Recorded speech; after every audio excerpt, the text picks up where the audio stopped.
شیخ عبدالسلام سے دا یو قابل ترین عالمو او دا منلی شوی عالمو چې په ال پاکستان کې د دې عالم په شان عالم نشته دی نو دې وجنا د شوبې مسئله د قرآن د دې آیات نه ثابتول چې او اصلاح بین الناس شوبه برای اصلاح ده او قرآن وایي چې اصلاح جوړه کول په بین خلکو کې د شوه کې یو عالمو د منکر حدیث سره باس کاو او توی ویلا دا شوفه کول دا شرعي مسله ده که دا چېرته رسمي مسله ده هغه منکر الحدیث دی چې دا شرعي مسله دا قرآن کې کوم ځای کې ده هغه د شوی هغه عالم منکر الحدیث خو غلی کاو او شیخ د رستم وایي دغه عالم زمانه تپوس وکړو چې شیخ صاحب دا مسله چې د قرآن کې شته ما ورته ویل چې او قرآن کې دا قرآن کې راغلی او اصلاح بین الناس خلکو منځ کې جوړه کول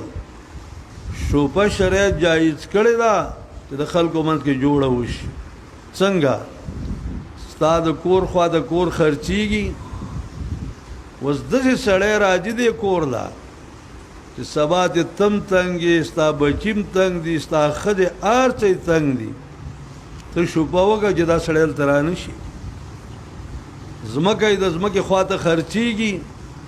اوس کېدی شي دی سړی واخلي چې هغه ډېر مضر سړی بیا دې ځان نشي خلاصولی شوپه پې وکړه چې دا مضر سړی لرې شي قرآن وایي او اصلاح بین الناس کې دې ته اشاره ده او دا خبره هر سړی نشي کولی استنباط د مسلې هر څوک نشي کولی دله جی قابل علم پکار دی چې ښکلی علم د چا نه که نه دا استنباط د آیات نه نشي کولی شیخ عبدالسلام صاحب دا یو قابل ترین عالمو او دا منلی شوی عالمو چې په ال پاکستان کې د دې عالم په شان عالم نشته دی نو دې وجنا د شوبې مسئله د قرآن د دې آیات نه ثابتول چې او اصلاح بین الناس شوبه برای اصلاح ده او قرآن وایي چې اصلاح جوړه کول په بین د خلکو کې